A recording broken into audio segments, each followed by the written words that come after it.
Hello, ladies and gentlemen. I am O'Brien McMahon, and this is People Business.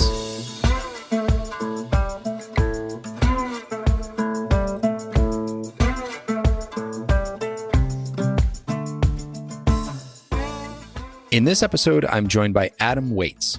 Adam is a psychologist and a professor of management and organizations at Kellogg School of Management at Northwestern University. He is also an expert in whistleblowing, which is the topic that we get into today. He has written about it, taught about it, spoke about it at TEDx conferences.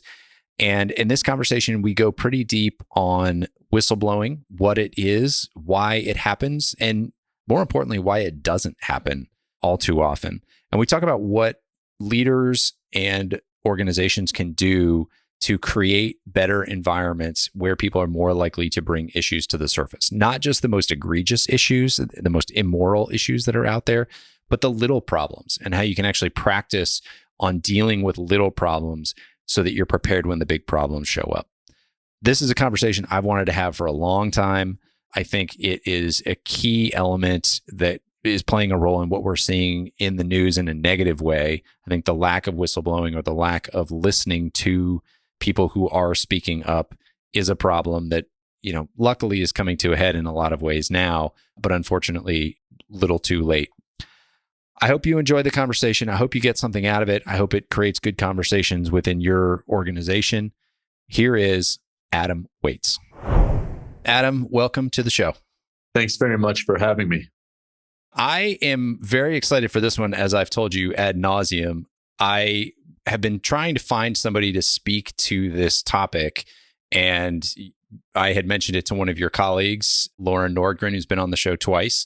And he said, I got the guy for you. So hopefully today we are going to spend a lot of time talking about whistleblowing and about how organizations can be better at self-policing. Because I think that if you just look at all of the issues that have gone on and scandals that have gone on over the last couple of years, just time and time again, I keep saying to myself, man, if these organizations could have just listened to the feedback earlier, like right at the beginning, it would have saved all of this headache and heartbreak and loss. So how did you come to study whistleblowing in the first place? Yeah, well, I found that it was a topic that was simply not being studied that much in psychology, which is something that you always hope for. Oh, there's a topic that's interesting and it's not being studied in my field. So my background is in social psychology. And I found that this was an issue that people in the world of criminology were studying, people in economics are studying, people in the legal world were studying, a little bit in organizational theory, organizational behavior, a little bit. But in terms of just the psychology of why would someone choose to blow the whistle or not, I didn't see much research going on. And I think the first time that this topic crossed my mind was I was listening to some news report about a kid that was shot in Chicago. And as he was dying, the police came over to him and asked if he had any information about what happened. And the kid, I think it was the kid, said something like, "I know who did this, but I'll never tell you." And so I found that was really interesting, that even on this person's, essentially their deathbed, they were not willing to blow the whistle to the authorities. And then I started thinking about, well, what types of situations engender this type of attitude? Basically, don't tell, don't snitch, don't tattle, don't blow the whistle. And it seemed that this would generalize outside of closely knit groups and neighborhoods to closely knit organizations where there's a real culture of let's stick together, let's not blow the whistle, even if that could potentially benefit us in an instrumental way. And so this might seem like a dumb question, but how do you define whistleblowing? No, I think it's a really good question because there's a lot of ambiguity on this. I'm typically thinking about a particular type of reporting. So the definition we like to use is reporting the unethical behavior of another person to an authority.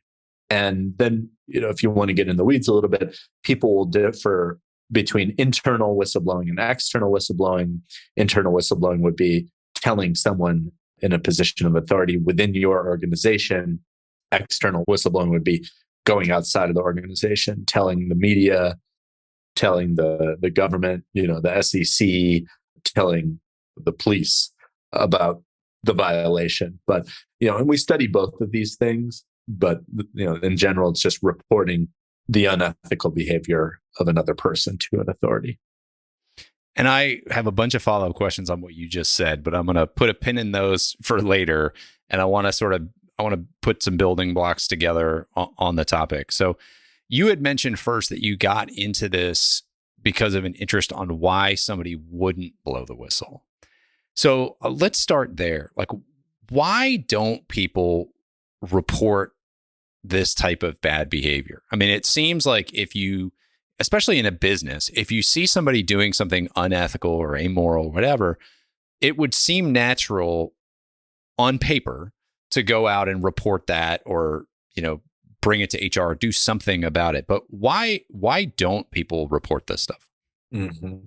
Right. So you'd get a different answer if you were talking to an economist, because an economist would think about incentives. And, we could talk about this in a little bit. Economists might say, well, there's no incentive to do so. And if anything, people are disincentivized to blow the whistle because you often see people getting punished as a result of blowing the whistle, although there's some ambiguity in terms of how much people actually suffer from blowing the whistle. As a psychologist, I'm interested in the psychological causes. So our very first studies looked at something very simple as to why people don't blow the whistle, which is that we have sort of competing moral principles that bounce around in our head. And, depending on who you ask, people will say, well, everyone has sort of 5 fundamental moral principles, or maybe 6. And at least 2 of those principles tend to be in conflict with each other. So one moral principle that all humans walk around with that predicts unwillingness to blow the whistle is the desire for loyalty, to be a loyal group member, to be a loyal citizen, to be good to our own groups. And if we all walk around with this principle in our head, then it becomes pretty clear that if we see someone from our own group err or do something unethical, this drive for loyalty is going to curb our desire to blow the whistle.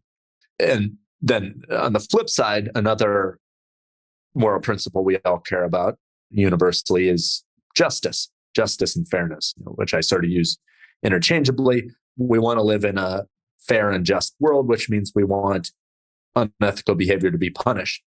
And so to the extent that that moral principle is top of mind, or that's the one that we are prioritizing over loyalty, that's going to drive the decision to blow the whistle. But in terms of your question, why would we ever not blow the whistle? It's because this loyalty principle looms largely in our minds. So you find that most people are not blowing the whistle because they have an overwhelming sense of loyalty to either the person or the group? At the psychological level, yes, that's basically what we find, that this desire to be, a good group member means we don't even call out our own people because that might be seen as disloyal. So to the extent that people are not blowing the whistle, we find that this loyalty principle plays a large role. And can you talk to the suffering that you see from whistleblowing? I know you said there's some ambiguity there, but I think that'd be interesting because on the one hand, I get the loyalty piece, but on the other hand, you kind of touched on the fear piece. And I could see situations where it would be very much fear or very much loyalty. And then there's probably a huge spectrum in the middle. But can you talk to just like what the reality is that people face when they whistleblow? Yeah. And this is a little bit hard to study because, how would you quantify suffering as a result of blowing the whistle? Or how would you quantify revenge? Well, one of the few studies to do this from a few years ago was a study from some economists that looked at what happens to whistleblowers in the realm of kind of corporate financial malfeasance. Okay. And there you can actually, study whistleblowers because these violations are tracked, and they're tracked by organizations by, say, the SEC. And there, what you find, if I'm remembering correctly, is a pretty significant chunk of people do face retaliation in one form or another in terms of their, job responsibilities are altered, or they're, actually, fired in one way or another, or they're blackballed out of the industry. I think something like 50%, we could look up that number at a later point, but that's my recollection. So people who are blowing the whistle on financial fraud from this one very rigorous analysis seem to about half the time they're facing some sort of retaliation. But in other sort of national surveys from the United States and from the UK, when you just ask whistleblowers, have you faced retaliation or something like that, numbers tend to be lower, more in the 25% range. And then, there's a question of, well, what do people even have in mind when they're thinking about retaliation? So some people might be thinking about explicitly being blackballed, but other people might face retaliation in a more informal way, like you're just cast out of the group, even though you're not necessarily fired. And so that's what I mean by there's ambiguity in terms of how much people actually face suffering, or there's ambiguity in terms of how much people's fears are realistic or not. Although I would say that any amount of retaliation, whether it's 25, 50%, or just 10% of the time, knowing that people are indeed punished for whistleblowing is going to generate a significant enough fear or disincentive to refrain from blowing the whistle. Sure. And it seems natural that there would be some, at least, even if just by the person who you whistle blew against, right? Like somebody's going to get pissed. And if they were doing something immoral, chances are they're willing to do more things that are immoral and not own up to the behavior that they had in the first place. And so, those types of people, I don't think, behave well when they get confronted with their behavior. Absolutely. And a lot of times these are people in positions of power, or people in positions of power over you. So that would raise another issue as to why people have this fear. Well, if I see my manager or my boss do something illegal or just unethical, they might take that out on me if I report them. Yeah. Well, and it seems too like there would be a sliding scale on the severity of that just based on the organization that you are whistleblowing within. You think about, was it the female tennis player, doubles tennis champion from China, who talked about being sexually assaulted by a senior government official in the Chinese Communist Party. And, she faced some pretty severe repercussions because of that. And, we'll never know what they actually were, but it seemed pretty clear from the outside that there were some pretty severe repercussions for that. But, she's going up against the Chinese Communist Party. They have a lot more power, a lot more control, and they have a history of exerting that control. Whereas, your local nonprofit, may not. They might be more receptive to that kind of a thing. Right. Absolutely. And I think, it's interesting that even in, say, the United States, even in cases where people might bring up well-founded charges of sexual harassment or sexual assault, it's not like their life is wonderful, even if they win their court case or get, proven to be accurate. They face all sorts of repercussions, even if it isn't from the government. Just reputational backlash is large for these people as well.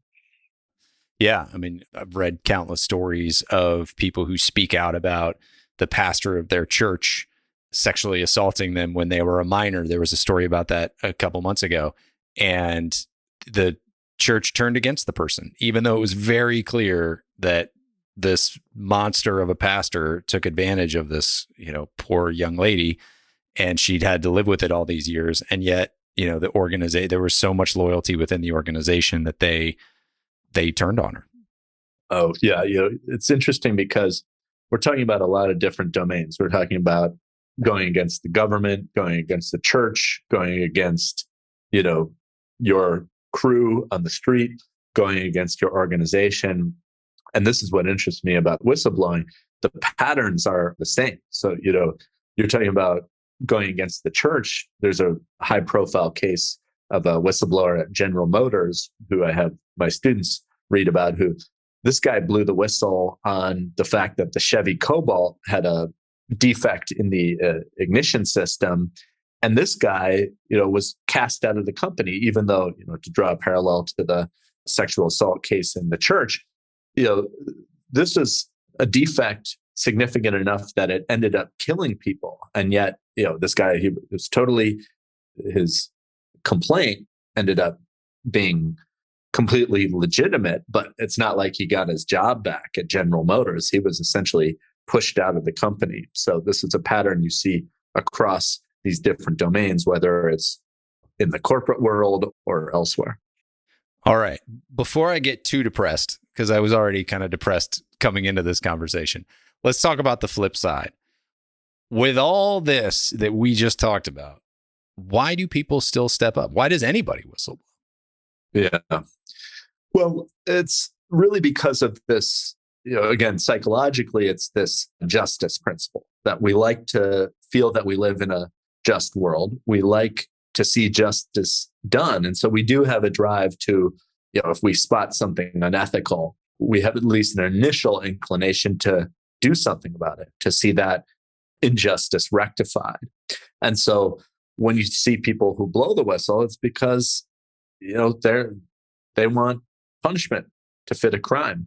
And what's interesting is a lot of high profile whistleblowers or whistleblowers who have kind of made the news for blowing the whistle on important organizations, whether that's the church or some massive company, is anecdotally, a lot of times these people sometimes they feel like they have a higher calling, like maybe they're actually quite religious or even quite patriotic, and they feel like they want to see more justice in the world. And so, this is anecdotal, but I think a lot of these whistleblowers who go against the most powerful organizations on earth just have this really strong drive for justice.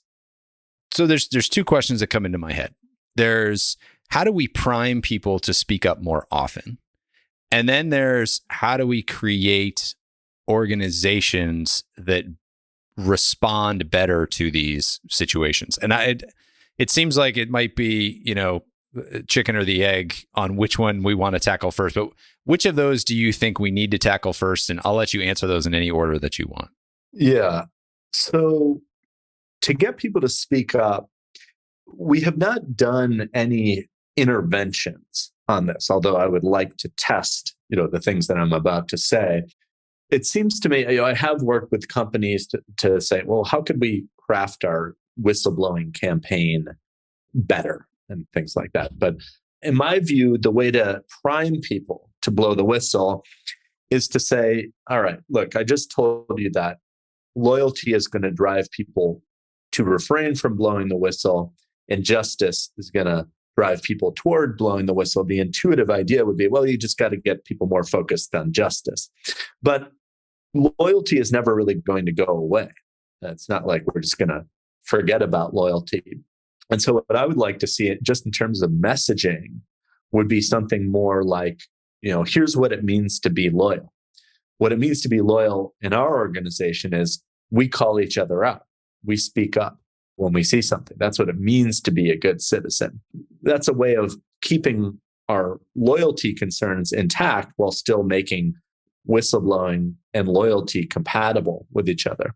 The other way to keep loyalty in the mix is to say, yeah, we want you to be loyal to the company, but we also have a loyalty to society more broadly. And if you're seeing, us fudge the numbers on, say, carbon emissions, and we're actually polluting more than we say, part of being loyal is being a loyal citizen to the world as well. So sort of reframing loyalty in that way. If I were to craft an individual message of how would you prime people or prime people in an organization to speak up, I would focus it not just beating the hammer of justice, but saying, here's what loyalty means. Loyalty is actually compatible with blowing the whistle. And then in terms of how would you design an organization to be more whistleblowing friendly, here, I'm sort of drawing from my mentor at University of Chicago, Nick Epley, who we've gone back and forth on designing teaching materials for teaching about whistleblowing to MBA students. There's sort of kind of three places where whistleblowing breaks down. And what I mean by break down is, why don't we get more companies being whistleblower friendly? The three places where whistleblowing breaks down in organizations are people failing to notice that some unethical behavior has occurred to begin with, people noticing an unethical behavior but not reporting it, and then people reporting the behavior but the organization doesn't listen. And so there are things you can do sort of at each of those three critical points to encourage whistleblowing across the organization. So, the noticing problem, sort of phase one, is fairly simple. There, the solution is, well, let's make looking a priority. And this doesn't mean that you're going to implement intensive surveillance on all employees, but simple things like checklists can go a long way.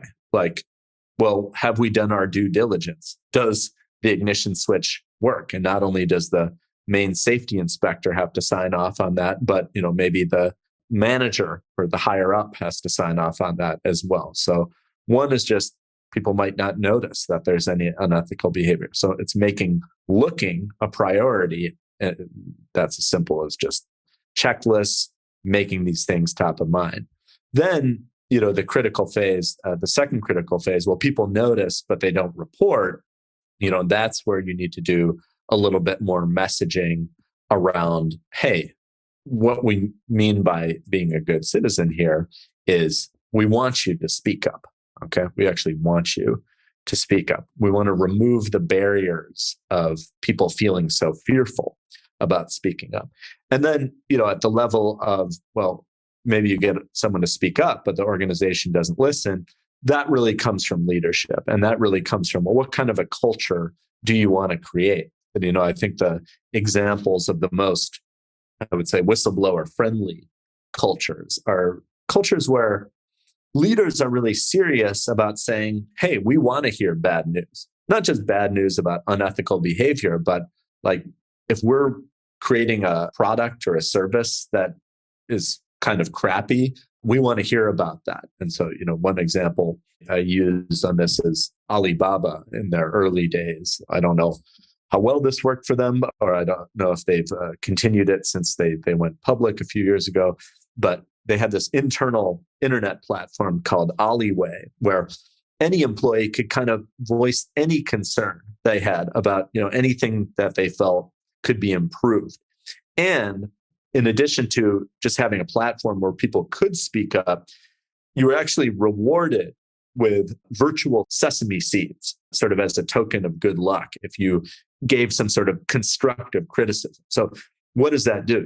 People weren't necessarily offering whistleblower complaints on that platform, but by having that in place, leadership is essentially saying, look, not only are we willing to listen to bad news, but if you are constructive in voicing bad news, we're actually going to reward that a little bit with these, virtual sesame seeds. So this is a little case study. I don't know how that played out, but that's the type of organization where I see something like that. And I'm saying, oh, this would convince me that if I report something, it's going to get listened to.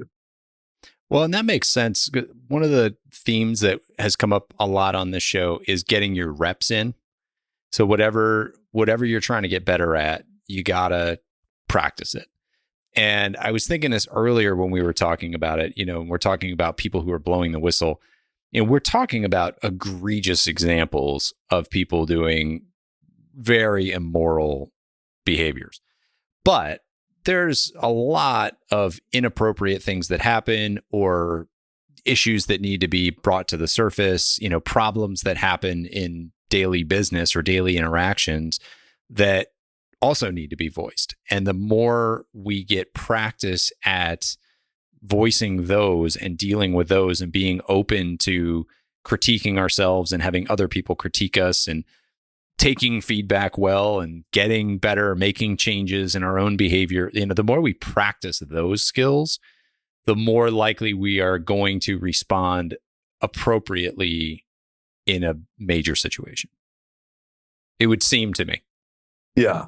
Well, I like the idea of practicing in general because whistleblowing is something that's emotionally fraught for all the reasons that we've talked about. And what do we know about practice is that practice of anything sort of takes the emotional punch out of the situation. It's say you're nervous about negotiating a new salary. Well, if you practice, guess what? That fear, that anxiety is going to dissipate because you've gotten yourself more comfortable with the things that you're going to say. Or say you are nervous about public speaking. Well, what do? Yeah, you get your reps in, you practice, because all of a sudden what seems like something that could threaten you on the spot, all of a sudden that becomes something that's very natural. You're very confident in it. And it's the same with blowing the whistle. We don't like to speak up because it's confrontational. We're telling someone that they're wrong. We might hear that we're wrong. And so not that, there's an easy way to practice blowing the whistle, but, I think the most successful whistleblowers I know are those who have really done their due diligence. They've talked to multiple people or they've gotten all their ducks in a row. They've practiced what they're going to say when they blow the whistle. And, maybe when we talk about getting our reps, what you're thinking about as well is just getting practice with hearing bad news or engaging in constructive confrontation with people. I think, in my experience, I'm very non-confrontational, and that hasn't served me well. I've realized that, avoiding conflict is not good for my relationship. So I'm trying to practice confrontation more and not in an aggressive way, but all I mean is not shying away from difficult conversations. Exactly. Picking up the phone, knocking on a door, etc. Yeah. And that's so important. And you hear leaders all the time saying that, they don't like conflict and that these types of critical conversations are hard. If you can't share critical feedback with somebody who's underperforming, odds are you're not going to respond well when somebody comes in and talks about, shares that somebody on the team has made inappropriate sexual advances. You don't just suddenly step up. What's the saying? We don't rise to the occasion. We fall to the level of our training. And I think having well thought out values, having well practiced values helps with what we're talking about. Absolutely. Yeah. I mean, I would just bet that there are countless people out there who were involved in and aware of these scandals who after the fact just live the rest of their lives with a pit in their stomach because they're good people who just hadn't practiced living up to their values enough. I think you're right. That would actually be interesting to test as well, because you're either going to get people who are always going to regret, I could have done more to prevent, sexual assault or prevent the Chevy Cobalt going on the road and, killing people, or, I could have done more to prevent the BP oil spill. And on the other hand, you'd probably get some people who have rationalized that, well, really, there was nothing I could do about it. Or really, if I had spoken up, I wouldn't have gotten listened to. Or, if I would have spoken up, I would have lost my job and I have a family to feed and things like that as well. So, there are different ways that people make sense of these things, but none of them are good. If you had the chance to prevent harm and you ended up not doing it, you're not going to feel very satisfied at the end of the day. Yeah. Well, it's good reinforcement for me to go out and practice some of this stuff. I tend to not like conflict as well. And there have been plenty of situations where I've walked away from conflict scenarios and said, man, I wish I'd handled that differently. So it's just a good reminder to lean into that stuff. The other thing that I'll say, I've mentioned it on here before, is one of the best exercises that I've done is a couple of years ago, I just made the commitment to myself that is as much as I could, not perfect with this, but as much as I could, whenever I get feedback, that makes me get angry or defensive, I try to sit with it for a second and say, like, okay, what about this is true? And like, even if 90% of it isn't true, there's like something in there that's setting me off, that's making me behave this way or making me feel this way that is probably true. And like, there's a good scenario where I had, my mom had posted something online. I thought it was inappropriate. I called her out on it in a very aggressive way. She was taken aback because it's not what she meant when she posted it. And she said, look, I appreciate that, but like, you handled this totally poorly. And I was so hot in the moment that I like couldn't see it, but I sat with that and I was like, okay, she just came back at me in a way that like re-triggered me. I need to think about this. And I wound up calling her back and saying, look, I'm sorry. Here's how I felt, but I handled that poorly in these ways, and here's what I did. And, we had a great conversation about it, but man, was it hard to sit in that moment in a time where I thought she was wrong and go, nope, I was wrong. And like, the more that you do that, and the more that I have done that, the easier it gets. And the more likely I am to then like see somebody else's side when they come to me with feedback. So that's a long sort of tangent, but I do think that practicing that kind of thing can be helpful for people to then be able to get feedback and go, okay, no, I don't need to be defensive in this moment. And I think that example is particularly challenging to do what you did because it's family. So whether it's your spouse or your parents, it's even harder, so we already don't like to be wrong. We don't like to experience the feeling of being wrong. And we don't like to, do what you've been trying to practice, which is, all right, if I get negative feedback, what's the one piece of this that I could say, yeah, that's legitimate. Now, having to do that when there's that additional relationship closeness component is even harder. But I think it's the key to being a better decision maker. And so it's something I try to practice as well. We talk a lot about decision-making biases that lead people astray. And if I could eliminate one decision-making bias from my own brain, it would be the confirmation bias, which is the bias to seek out information that confirms our initial assumptions. And, in the context of your example or the examples that we're talking about, our expectations, we walk around with expectations that we're pretty much in the right. All of us do this. We think we're right most of the time. And so what do? Well, if we think we're on the right path, we will seek out information that confirms it, and faced with disconfirming information, we'll reject it. We'll say, well, you're just being biased. You're just being lazy. You don't know the whole story. You're being naive. And so actively going against that confirmation bias to the most extreme version of this is doing the exact opposite, seeking out ways that you might be wrong. I think that would be the number one way that I or anyone else could improve your decision making. It doesn't mean, seeking out ways that you might be wrong until you find you might be wrong, but it's doing your due diligence to really say, okay, yeah, whether it's you getting feedback or in the absence of feedback, seeking it out. One, you might find ways that you were in the wrong. But two, if you don't find it, you can at least say, okay, I did my due diligence, and then I know I'm in the right. And so I think what you're talking about, getting practice in accepting bad news, bad feedback, disconfirming information, it's just going to make you wiser overall. But again, I'm not enlightened. It's literally probably the hardest thing for me to do. So yeah, again, it's getting these reps in. Yeah, it's always a challenge. It's always a challenge. So back to whistleblowing for a second, because we talked about, we've talked a lot about this and how tough it can be, but why people do it.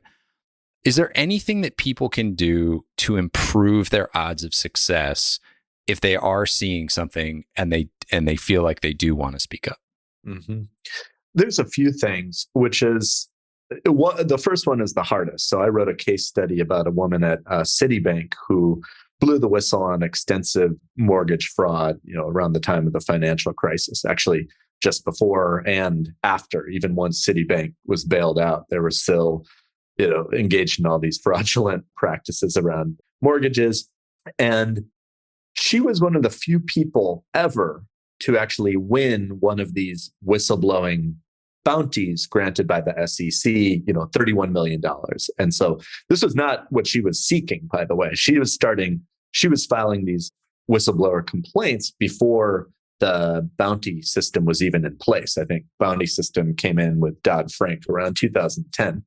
But anyway, what made her successful is she had meticulous notes of, every email, every Excel file. Her evidence was bulletproof. And, oftentimes lawyers don't necessarily want to take on these clients because you're going up against a Citibank. Citibank's lawyers are going to crush you. But her notes, her evidence was so meticulous, it really benefited her. So, step one is having all your I's dotted and your T's crossed. But that might be challenging. Maybe there aren't any notes to speak of. Maybe there isn't a paper trail. So I think at a broader level, one of the things that I think about is knowing who to talk to, knowing who the right authority figure is. And I don't know how to solve this problem, but something I read very recently is that people have extremely low trust in HR departments right now. Okay. And that might resonate with you or people who might be listening. One of the reasons why people have low trust in HR departments is they feel that HR is going to act on behalf of the company and not the person going to HR. And so, why am I saying this? I'm saying it because we need to know, even if there's some sort of formal, department in our own organizations, are these the people that are really going to be able to help me with my problem?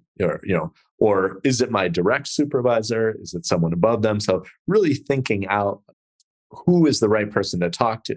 And then the third thing I would offer is just kind of a broad suggestion is nobody likes to hear a whistleblower complaint, particularly people who might be implicated in the unethical behavior.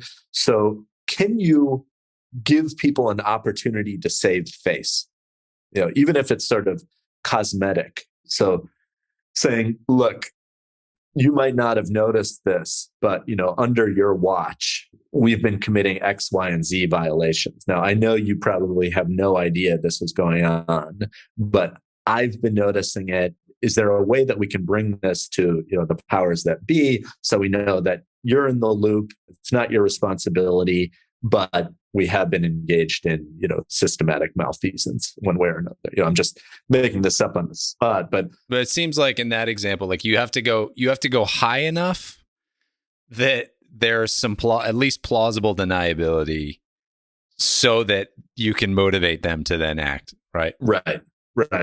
Yeah, because I don't really occupy many leadership positions these days, but I happen to be the current chair of my department at Kellogg.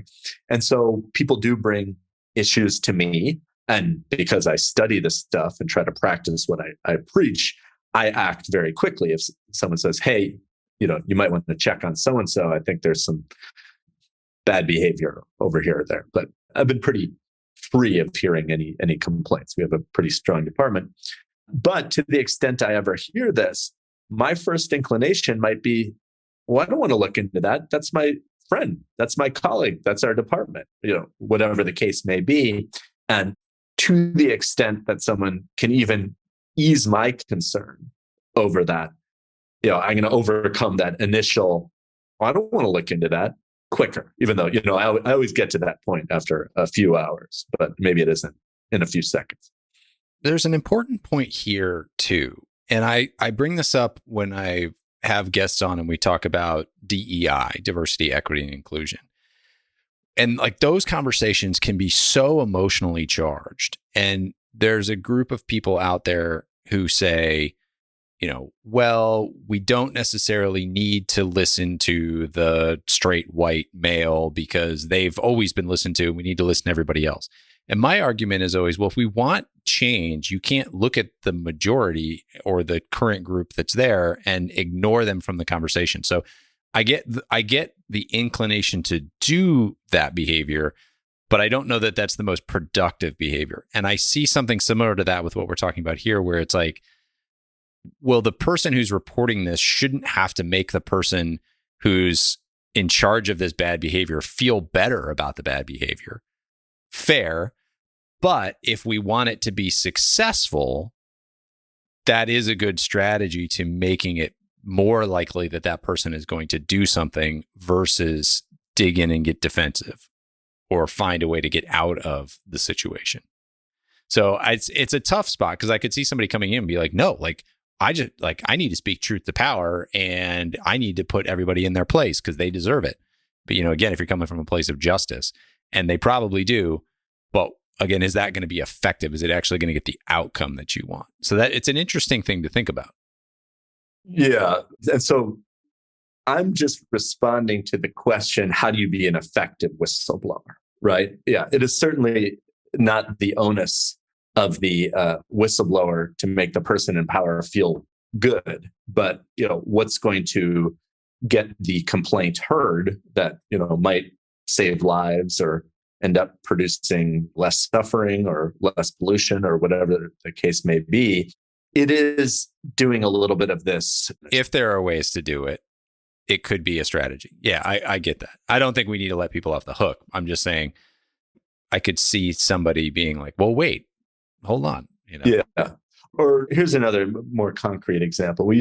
Sometimes I teach this case from 1970 about B.F. Goodrich that was making brake pads for the Air Force. And some people noticed that the brake pads were just terrible and were going to actually result in disaster because, there was some problem with the weight or the dimensions of the brake pads, long story short. And so raising this issue was really tough. The senior management didn't want to hear from the lowly engineers, hey, there's a problem with the brake pads, because senior management wanted to keep this contract with the military. And they had promised that we would produce this particular equipment, et cetera. And so when we think about, well, how could the whistleblowers have been more effective? One of the things we say is, well, what if the engineers said this? Look, the current brake pads aren't working, but we've begun already working on an alternative design. That kind of assuages the concerns that people in power might have of, oh, well, if we change course now or admit that we're making a faulty product, we're going to lose this contract. It's another way of letting people save face. Like, hey, we've already got an alternative in the work, so you don't have to worry about starting from scratch. There's a variety of ways to do this. Is what I'm saying. Yeah, and just to be thoughtful about what your options are as you frame up these conversations. I think it's a good point. How do we, as leaders and organizations, get better at protecting whistleblowers? And I mean, I guess this could be true for colleagues or leaders of organizations. What are the things that we can do, even if it's not coming to us? Is there anything that we can do to foster these types of environments in a better way and protect these people better? Well, the problem is talk is cheap, because a lot of people, I would say CEOs, would say, you can always come to me, or I'm the straight talk CEO, or I want to hear X, Y, and Z if there's bad news. And in practice, we know that that's not the case. People are, if anything, rewarded for telling the CEO good news. So if you can, one, actually walk that walk, it's going to set an example. But then two, when you walk the walk, publicize the example to let everyone know that this isn't just hot air. We had a situation, someone came to me, and I immediately took their concerns to heart. Another way of kind of showing that you walk the walk is, how much do you actually care about people who are not in positions of power? Okay. Whether that's marginalized groups based on gender, race, disability, etc. People on your staff that aren't high-ranking staff, people lower in the hierarchy.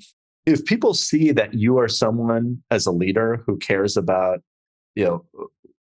individuals in the organization who lack power, whether that's societal power or organizational power, they're also going to feel like, okay, this is a place where people who do something dangerous, like voicing a whistleblower complaint, are going to be protected. So I think it's really about setting examples and then publicizing those examples so people know, people have evidence that, if I speak up, I'm not going to get kicked out.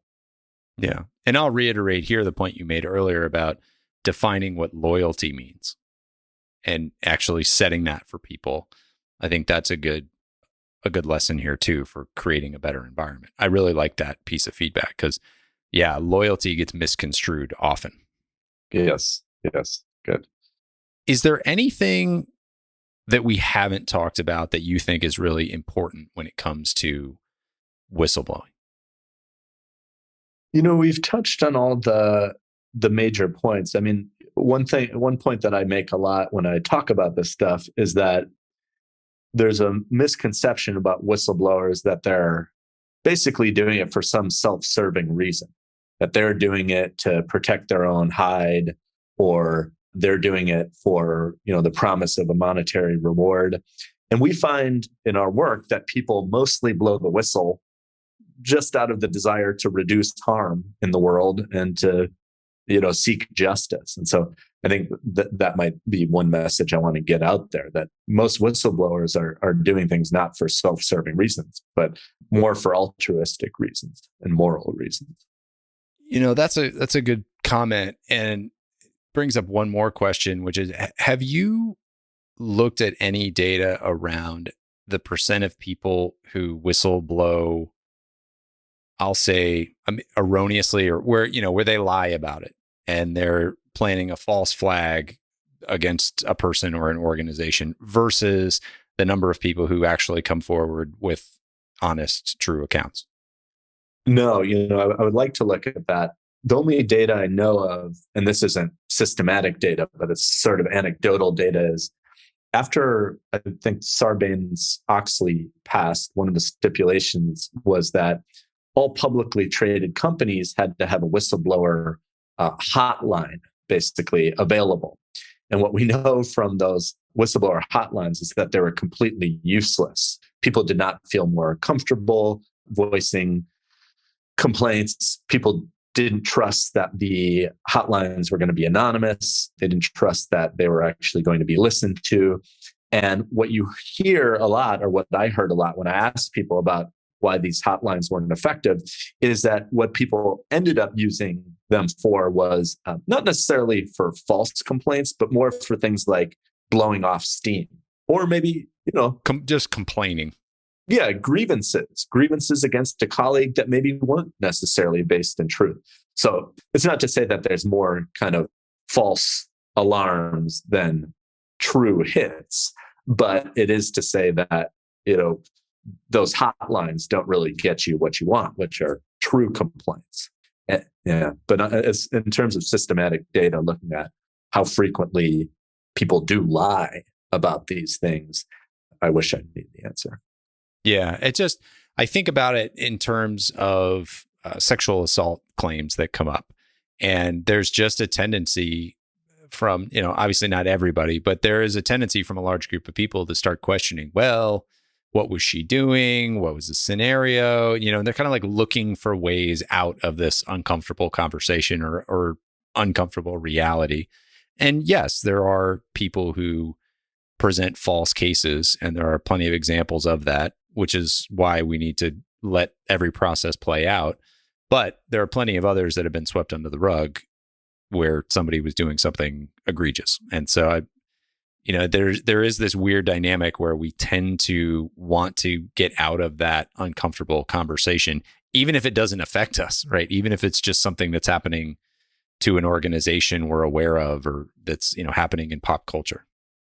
Yeah. Well, in the case of sexual assault, I would say even in the cases that are have been clearly proven beyond the shadow of a doubt, there's always, like you said, going to be these questions of the victims. And that's why I think this is kind of more of a general comment, err on the side of believing in people, treating people with good faith.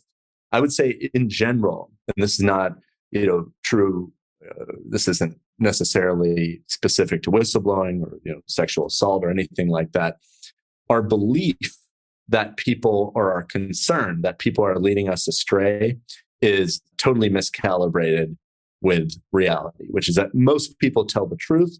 If you put your trust in people, most of the time that trust is repaid. But we can always think about, that one time when someone was, not telling the truth, or, gave a false alarm or a false complaint.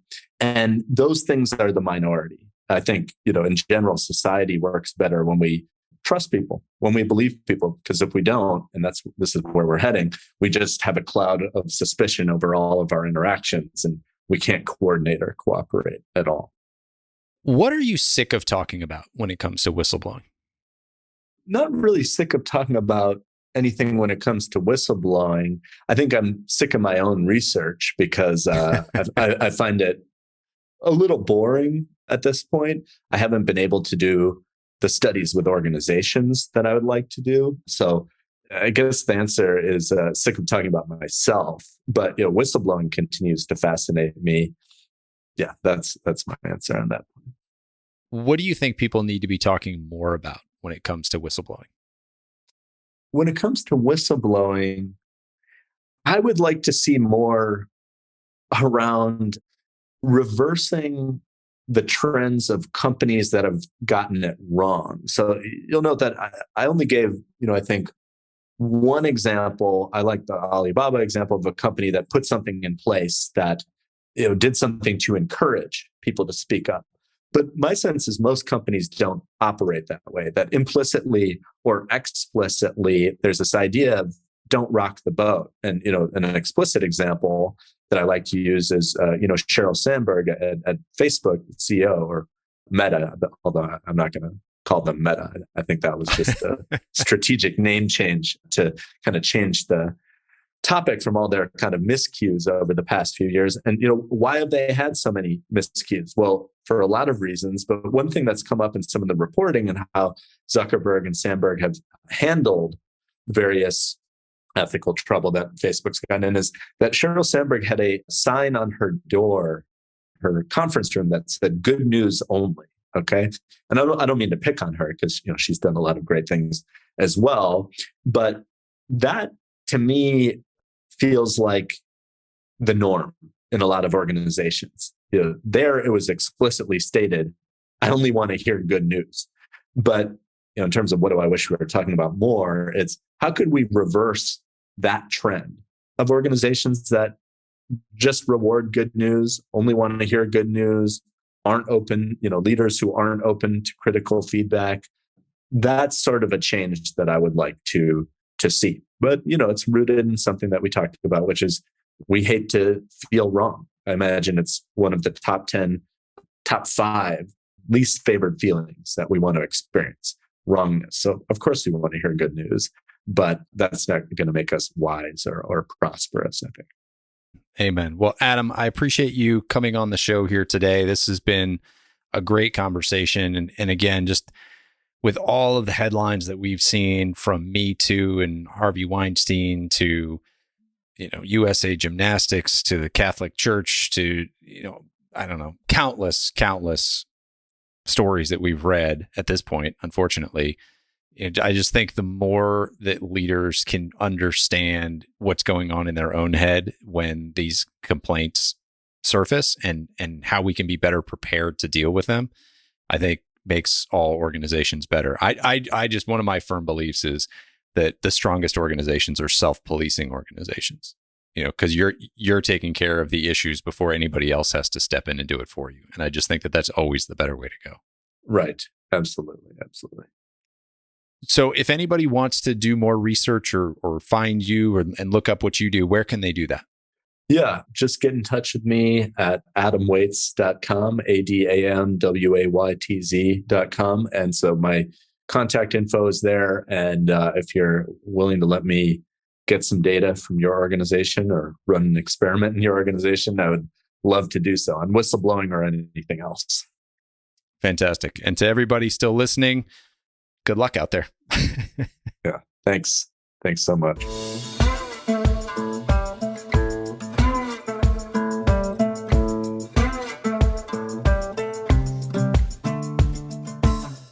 Hey folks, one last thing before you go. If you enjoyed the episode, make sure to hit subscribe so you can stay up to date with future guests. That's it. Thanks for coming. Go make the most of your business and the people in it.